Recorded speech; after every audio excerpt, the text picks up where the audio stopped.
Very good morning to all of you guys. Now I'm going to take mock interview of one of my student. He is interview of State Bank of India. He is having interview of State Bank of India CBO.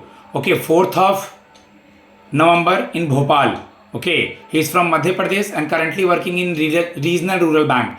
Just try to listen the mock interview. Take help from it. Okay, start from may I come in, sir? May I come in, sir? Yes, please come. Greet the panel. Good afternoon, sir. Yeah, very good afternoon. Please have a seat. Thank you, sir. Wait नहीं करना है. May I coming sir? Morning, afternoon, good evening जो हो रहा हो greet करना है. जब तक वो ना बोले बैठना नहीं है. ठीक. Okay, Tarun, first of all, tell me that how your current work profile, because you are in the regional rural bank, you are currently posted at which place? Sir, I am currently posted at Regional Rural Bank, Regional Office Dhar. Regional Office Dhar. So, whichever your experience is, how it will be helpful for RO as well as branch banking?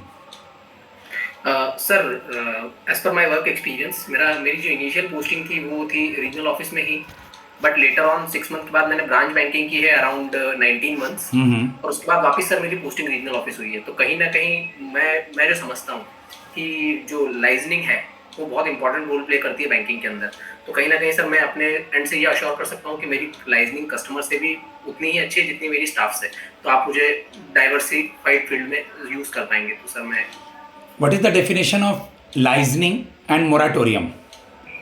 Sir, licensing is basically term used in communication. Like Good. Something we got from coordinate करके रखना किसी के साथ. Later, coordinating. Loan से related एक दो term पूछ रहे हैं. मोराटोरियम क्या होता है? Sir, moratorium is a waiting period. Like for example in home loan, अगर किसी ने कंस्ट्रक्शन करने के लिए होम लोन लिया है तो सर उसे फॉर एग्जांपल उसे अगर 1 साल लग रहा है उसका घर कंस्ट्रक्ट करने में, तो बैंक उसे अलाउ करती है कि वो उस 1 साल तक कोई भी ईएमआई पे ना करे, और उसी 1 साल के पीरियड को हम बोलेंगे moratorium period. Good, very good. Second, मुझे आप ये बता दीजिए तरुण, आपने सुना होगा ये टर्म, इसको हम लोग कहते हैं interest subvention scheme. Yes sir. Sir, interest subvention scheme is basically for KCC loans. Sir generally इसमें जो लास्ट लिमिट थी वो 3 लाख थी, लेकिन अभी जो बजट में हमारे ऑनरेबल प्राइम मिनिस्टर ने जो नई लिमिट अनाउंस की थी जो कि 5 लाख, सर करेंटली वो एप्लीकेबल नहीं है. But sir interest subvention scheme is basically जो भी किसान अपना केसीसी का loan time to time repayment कर रहा है तो उसे सर गवर्नमेंट एक 3% का सबवेंशन ऑफर करती है कि ठीक है जो भी आप इंटरेस्ट पे कर रहे हैं अप टू 3 लाख रुपीज. अगर उसका लोन 5 लाख का है तो ऑब्वियसली 2 लाख को उसे बियर करना पड़ेगा, but up to 3 lakh rupees government उसे 3% का इंटरेस्ट सबवेंशन प्रोवाइड करती है जो उसे एक फाइनेंशियल हेल्प प्रोवाइड करता है. Good, very good. You heard a term that's called mutation. It's related to loan itself. Mutation. Sir, mutation is generally mutation होता है या commutation होता है? चलो एग्जांपल दूं. जी सर.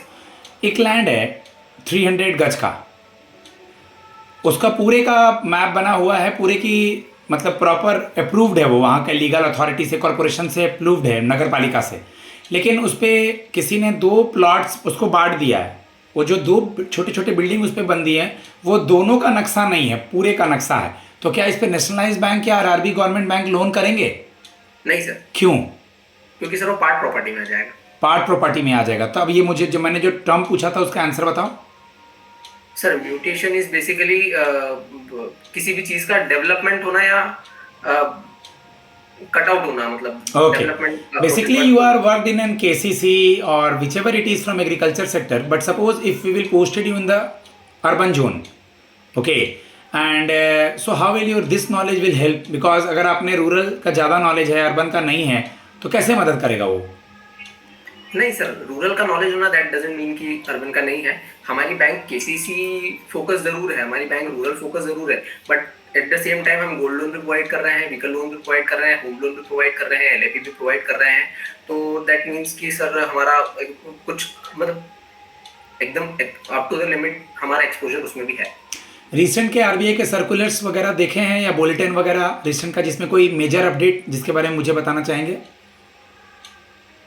सर करंटली तो नहीं. देख लें आप, अक्टूबर का बुलेटिन देख लें, दिया हुआ है मैंने. उसके अलावा रिसेंट के जो आरबीआई के अपडेट्स हैं, सर्कुलर है, वो देखें.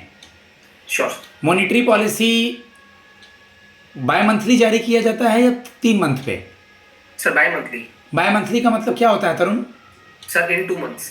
Okay, what is the major motive behind issuing of monetary policy by Reserve Bank of India? Sir, the major motive is uh, uh,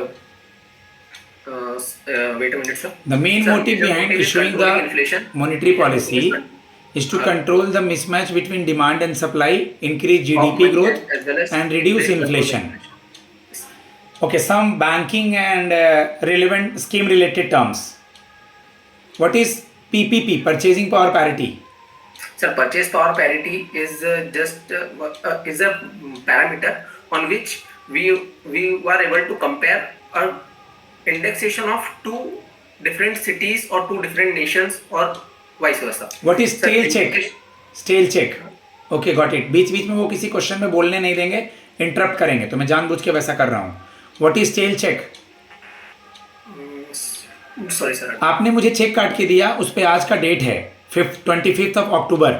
मैं आज से 3 महीने तक इस चेक को बैंक में लगा सकता हूँ। अगर मैं 3 महीने तक नहीं लगाया तो वो स्टेल हो गया। स्टेल 3 मंथ चेक का वैलिडिटी होता है। आपको ये पता था, लेकिन मैंने स्टेल वर्ड बोला तो ध्यान नहीं रहा। मुझे वर्ड टर्म याद थी, एक्सपायर्ड चेक। लेकिन वो स्टेल याद रहेगा ना, एक्सपायर चेक कोई वर्ड ही नहीं है, स्टेल चेक वर्ड है ना बेटा। Okay, next term. आपने सुना है स्विफ्ट कोड क्या होता है? Society for world wide interbank financial telecommunication. Sir हमारे ऑर्गेनाइजेशन में इसका ज़्यादा यूज़ नहीं है। कोई बात नहीं बेटा, यूज़ नहीं है तो हर दिन अखबार में रेमिटेंसेस के लिए आता है। इंडिया से बाहर पैसा भेजना है और बाहर से इंडिया मंगाना है, उसको स्विफ्ट कहते हैं। Which subject you are having in your graduation? Sir graduation मेरा कॉमर्स से था और post graduation masters in finance, MBA in finance. Okay, memorandum of article और आर्टिकल ऑफ एसोसिएशन के बारे में बताइए। Sir memorandum of article is basically company document जो कंपनीज एक्ट कंपनीज एक्ट के अंदर रजिस्टर्ड होती है, उनको बेसिकली 2 डॉक्यूमेंट्स बनाने होते हैं, memorandum of article and articles of association. Basically वो सर एक जैसे हमारा एक संविधान है, वैसे ही वो एक कंपनी के लिए काम करता है memorandum of article. Sir basically सारे कंपनी के रूल्स, कंपनी कैसे काम करेगी, कितनी शेयर का कैपिटल इशू करेगी, कितनी ऑथराइज होगी, कितनी पेड अप होगी, कंपनी के बोर्ड ऑफ डायरेक्टर्स में कितने मेंबर्स होंगे, एक्सेट्रा एक्सेट्रा, सब कुछ उसमें मेंशन किया जाता है। सर वो मेमोरेंडम ऑफ एसोसिएशन होता है। Good, very good. सीक्वेंस क्या होता है? सबसे पहले जनरल बनाते हैं कि लेजर? सर पहले जनरल बनता है। सीक्वेंस बताइए आप मुझे। सर जनरल बनता है, जनरल के बाद लेजर में उस जनरल एंट्री की पोस्टिंग होती है। उसके बाद सर जब at the end of the time हमको जब P&L और बैलेंस शीट बनाना होता है, तो हम लेजर के बैलेंसेस को ट्रायल बैलेंस में लेके चले जाते हैं। जब ट्रायल बैलेंस मैच हो जाता है, तो ट्रायल बैलेंस इज बेसिकली एक उसका कोई ऑफिशियल नहीं है, बट वो एक जब डेबिट क्रेडिट इक्वल हो रहा है या नहीं, हमारी कुछ जनरल लेजर में गलती तो नहीं है, उसको वेरीफाई करने के लिए जैसे ही वो वेरीफाई हो जाता है तो उनकी पोस्टिंग P&L, ट्रेडिंग और बैलेंस शीट में कर दी जाती है। अगर पैनल ये पूछता है कि इनऑपरेटिव अकाउंट और डोरमेंट अकाउंट में क्या डिफरेंस है, तो क्या बोलेंगे आप? सर अगर कोई कस्टमर अपने अकाउंट में 1 साल तक कोई भी डेबिट ट्रांजैक्शन या क्रेडिट ट्रांजैक्शन नहीं करता है, in that case that account will be called inoperative accounts. और वही टेन्योर अगर सर 2 साल हो जाता है, वो 2 साल तक कोई भी ट्रांजैक्शन नहीं करता है, in that case that account converted into dormant account. Okay, ध्यान से सुनिएगा अगला क्वेश्चन। मैं आपको एक चेक इशू कर रहा हूं, आप पेई हैं, मैं ड्रॉवर हूं। ड्रॉवी तो बैंक होगा, ड्रॉवर मैं, पेई आप, ड्रॉवी बैंक। ये है ड्रॉवर ड्राइव पेई का डेफिनेशन। मैं आपको एक चेक दे रहा हूं, उसमें वर्ड्स में लिखा हुआ है 8500, बट डिजिट में गलती से वो 85,000 हो गया है, 85,000, बट यहाँ लिखा है 8,500 ओनली। चेक क्लियर होगा कि नहीं होगा, या कौन सा वैल्यू क्लियर होगा? सर चेक क्लियर नहीं होगा। वो चेक क्लियर होगा, चेक क्लियर होगा बाबू। वर्ड्स में जो अमाउंट लिखा है ना वो क्लियर होगा। Good boy, it's banking language, क्योंकि word we can not change ना। Yes the whichever amount, अगर वो ऊपर 8500 होता है, यहाँ पर लिखा रहता 85,000 ओनली, तो क्लियर होता। जो वर्ड्स में होगा वो क्लियर होगा। मैं सैलरी चेक दे रहा हूँ, डीडी दे रहा हूँ, क्या लेंगे, क्यों लेंगे? सर डीडी लूंगा। क्यों? क्योंकि सर वो प्रीपेड होती है। गुड। डीडी बनाने का प्रोसीजर क्या होता है? आप बैंकर हैं। सर डीडी बनाने का प्रोसेस जनरली जब कोई भी हमारे यहाँ डीडी बनवाने आता है, सबसे पहले तो उसके अकाउंट में उतना बैलेंस होना चाहिए जितना वो डीडी बनवा रहा है। डीडी पे एक नॉमिनल फीस कमीशन चार्ज करता है बैंक, वो कमीशन उसके अकाउंट से डिडक्ट करके उसको एक डीडी का एक अपना एक पर्टिकुलर ऑफिस अकाउंट होता है, तो उस पैसे को वहां से निकाल के सर उस डीडी वाले अकाउंट में, मतलब उस डीडी को अलोकेट कर दिया जाता है और वो पैसा ट्रांसफर कर दिया जाता है बैंक के ऑफिस अकाउंट में। इन दैट केस वो डीडी कभी भी सर फेल नहीं होगी। जब भी किसी कस्टमर को डीडी प्रोवाइड की जाएगी तो उसका पेमेंट फॉर श्योर होना ही होना है, क्योंकि वो पैसा बैंक के पास सेफ है। Okay okay, suppose some customer came to your bank, okay okay, वो बिल्कुल लोन लेने के लिए इच्छुक है, उसके डॉक्यूमेंट्स में कुछ डॉक्यूमेंट्स मिसिंग हैं, ठीक है। फॉर एग्जांपल जैसे मान लीजिए कि उसका आईटीआर नहीं मिल रहा है उसको, वो रूरल कस्टमर था, आईटीआर भरा नहीं है, ठीक है, जॉब तो करता है लेकिन वो अपने सैलरी के बेस पे लोन नहीं लेना चाहता, तो आप उसको क्या देख के लोन दीजिएगा? अगर सर किसान है, फॉर एग्जांपल जैसे एग्रीकल्चरल कस्टमर है कि वो एग्रीकल्चर एक्टिविटीज में इन्वॉल्व है, इन दैट केस सर उसके पास उसके एग्रीकल्चरल डॉक्यूमेंट्स तो होंगे, और वो फसल क्या लगा रहा है वो भी उससे जानकारी होगी। तो सर हमारे पास एक स्केल ऑफ फाइनेंस होता है एग्रीकल्चर में, हम उस बेसिस पे फाइनेंस उसकी इनकम कैलकुलेट करके उसके फाइनेंस करेंगे। As an employ in RRB, what is the difference between small and marginal farmer? Land holding के बिहाफ पे बताइएगा। Sir small farmer is basically जिसके पास 2.5 सर थोड़ा सा मैं कैलकुलेशन भूल रहा हूँ, बट 5 हेक्टर के नीचे और शायद 2.5 हेक्टर या 2 हेक्टर के ऊपर जो होता है स्मॉल फार्मर होता है, और 2.5 हेक्टर से नीचे जो होता है वो मार्जिनल फार्मर होता है। सर ये 2.5 वाले में थोड़ा सा कंफ्यूज हूँ मैं। Okay, no issue. RRB employee is trained by an organization. What is the name of that organization? What is the full form? Trained by sir. Trained by. Sir NABARD. BIRD, Banking Institute of Rural Development. Banking Institute of Rural Development. They provide the training to RRB employees. Yes sir. Okay. Okay. Your sponsor bank is Bank of India. Bank of India. Earlier than this RO, you are posted anytime in the branch banking? Yes sir. Okay. Around 19 months. At that time, what is your major work profile? Sir, I worked as a passing officer as well as field officer and work on deposit also. As a passing officer, which type of precautions do you took at the time of office? Sir जो भी सबसे पहले तो sir हम customer के signature को मिलाते थे जो भी ट्रांजैक्शन होता था, लाइक आरटीजीएस, विड्रॉल, उस केस में सर हम उसका कस्टमर का प्रॉपरली सिग्नेचर मैच करते थे। और अगर सर बैंक रिसिप्ट पे ही विड्रॉल है, in that case customer should be in branch, तो वो भी हम चेक करते थे सर। और बेसिकली सर वर्ड्स में और डिजिट्स में जो अमाउंट लिखी है वो मिसमैच तो नहीं हो रही। मतलब आज या कल का न्यूज़पेपर देखे हो किसी दिन का? सर आज सुबह का देखा है। फ्रंट पेज में कोई ऐसा इंपॉर्टेंट न्यूज़ एक्सीडेंट वगैरह के अलावा कुछ था क्या?